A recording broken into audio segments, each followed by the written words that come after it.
6, à partir du verset 16, je lis la parole. La parole de l'Éternel me fut adressée en ces mots. Fils de l'homme, ceux de la maison d'Israël, quand ils habitaient leur pays, l'ont souillé par leur conduite et par leurs œuvres. Leur conduite a été devant moi comme la souillure d'une femme pendant son impureté. Alors, j'ai répandu ma fureur sur eux à cause du sang qu'ils avaient versé dans le pays et des idoles dont ils l'avaient souillé. Je les ai dispersés parmi les nations et ils ont été disséminés plutôt en divers pays. Je les ai jugés selon leur conduite et selon leurs œuvres. Ils sont arrivés chez les nations où ils allaient et ils ont profané mon Saint-Nom. En sorte qu'on disait d'eux, c'est le pays de l'Éternel, c'est de son pays qu'ils sont sortis. Et j'ai voulu sauver l'honneur de mon Saint-Nom que profanait la maison d'Israël parmi les nations où elle est allée.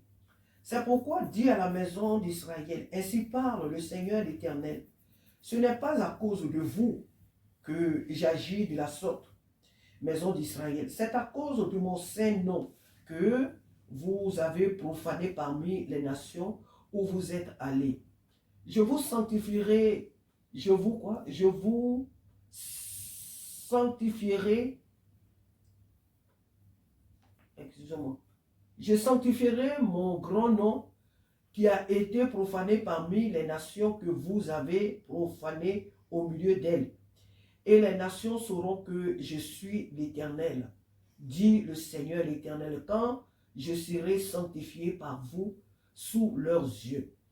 Je vous retirerai d'entre les nations.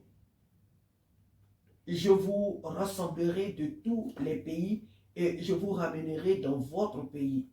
Je répandrai sur vous une eau pure et vous serez purifiés.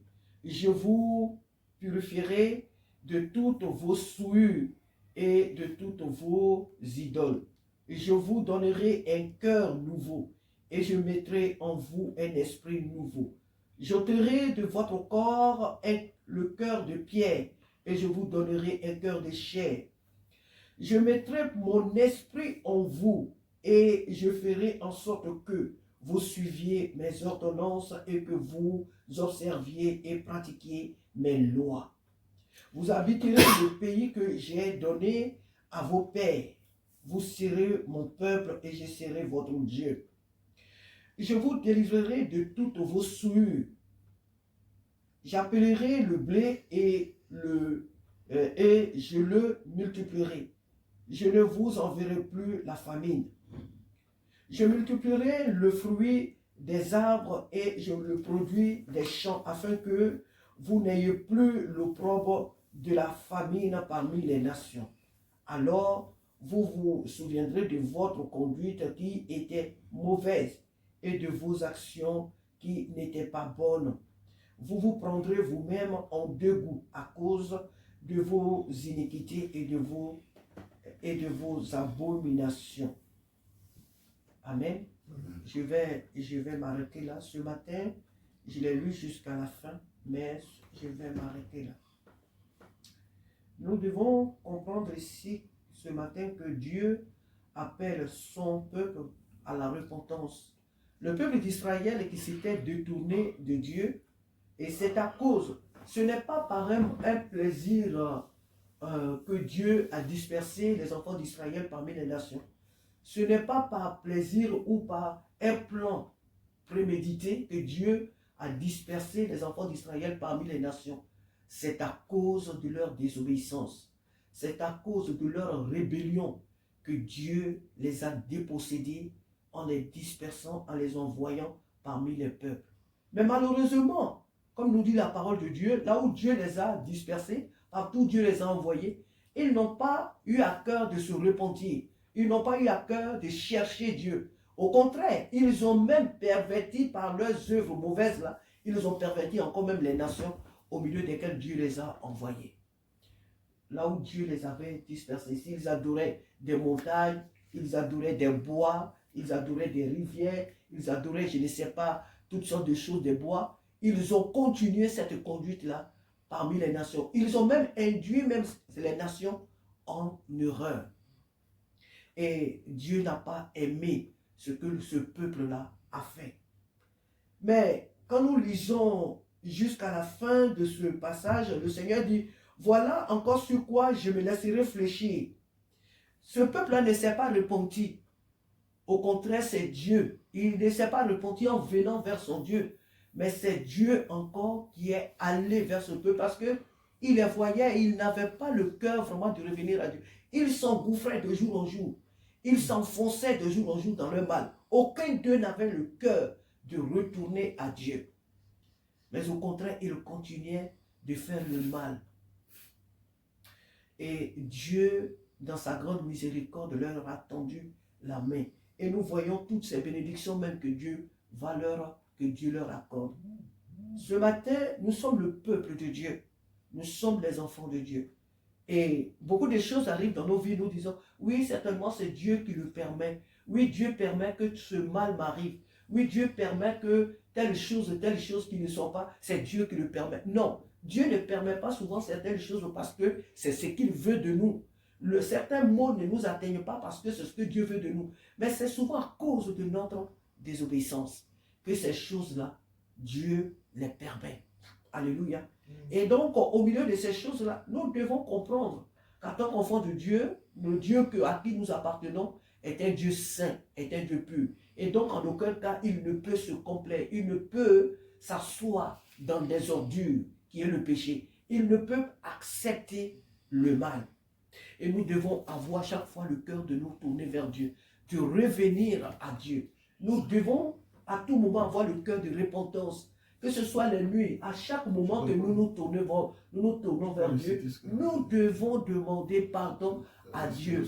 Pas pour le même mal, pas pour le même péché. On a confessé le matin, on le confesse à midi, on le confesse le soir. Non. La Bible dit que celui qui confesse son péché et qui se repent, qui se confesse, il est pardonné. Mais nous devons avoir chaque fois l'attitude. C'est-à-dire nous devons avoir la pensée des personnes repenties, des personnes qui s'humilient, des personnes qui se voient dans une position, je ne sais comment l'appeler, mais dire que ce que j'ai, si ce n'était pas la grâce de Dieu, si ce n'était pas par la grâce de Dieu, ce que j'ai, je ne l'aurais pas eu, je ne l'aurais pas eu. Alléluia. Et nous devons marcher dans la mentalité vraiment des personnes humbles devant Dieu. Nous ne devons en aucun cas dire que j'ai eu telle chose, c'est vraiment par mes efforts, c'est par mon intelligence, c'est par mes capacités. Donc, c'est par la grâce que Dieu nous bénit.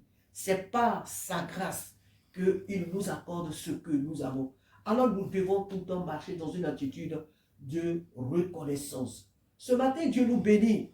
Dieu bénit cette maison. Pas parce que nous en sommes dignes. Dieu répond sur nous la rosée de sa bénédiction. Pas parce que nous en sommes dignes, mais parce que nous sommes son peuple.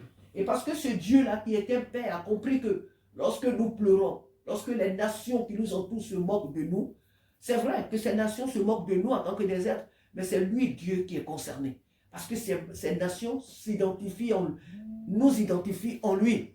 Parce que ces nations, lorsqu'elles nous regardent, elles disent, mais ceux-là, c'est pas ceux-là. C'est pas ceux-là qui disaient qu'ils sont des chrétiens. Mais c'est pas chez ceux-là, on entend tout le temps la musique. Tous les dimanches, les mardis, vendredis, les derniers vendredis qui font des veilles. C'est pas ceux-là qui, à travers toute cette ville-là, qui prêchent l'évangile et qui parlent de Jésus, Jésus, Jésus. Mais regarde leur vie. Mais regarde comment ils sont. Mais regarde comment ils savent. Mais regarde leur allure. Regarde leur vie. Alors quand les nations nous pointent du doigt, quand les nations nous pointent du doigt, de la mauvaise manière, certes nous sommes concernés, mais celui qui se sent le plus concerné, c'est Dieu. Alléluia. C'est Dieu qui se sent le plus concerné. Pourquoi? Parce que nous sommes son peuple. Parce que nous sommes son peuple. Alors ce matin, reconnaissons que ce que nous avons, nous ne l'avons pas par mérite.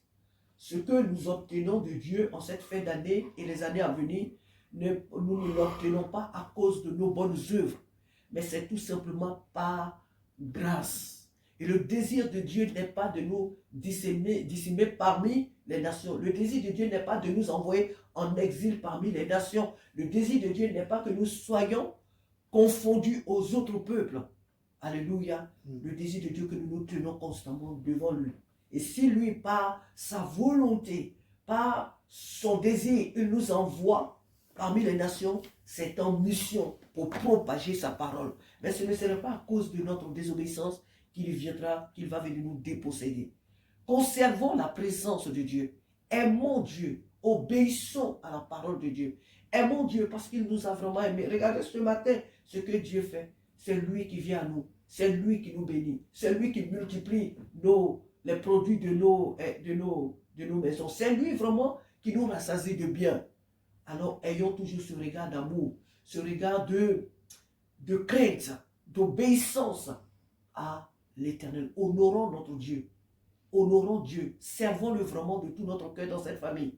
N'ayons pas un cœur double vis-à-vis de Dieu. N'ayons pas une vie partagée, un cœur partagé vis-à-vis de ce Dieu qui nous aime tant. Servons-le véritablement. Ne faisons pas comme les enfants d'Israël ici ont fait. Ils étaient parmi les nations, mais ils ne cherchaient pas Dieu. C'est Dieu qui allait vers eux. Même si Dieu veut vers nous, ayons un cœur de reconnaissance et continuons toujours de chercher l'Éternel.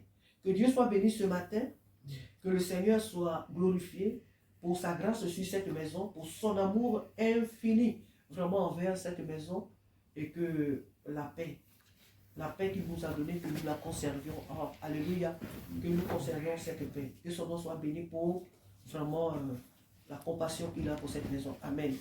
Éternel, nous te bénissons et nous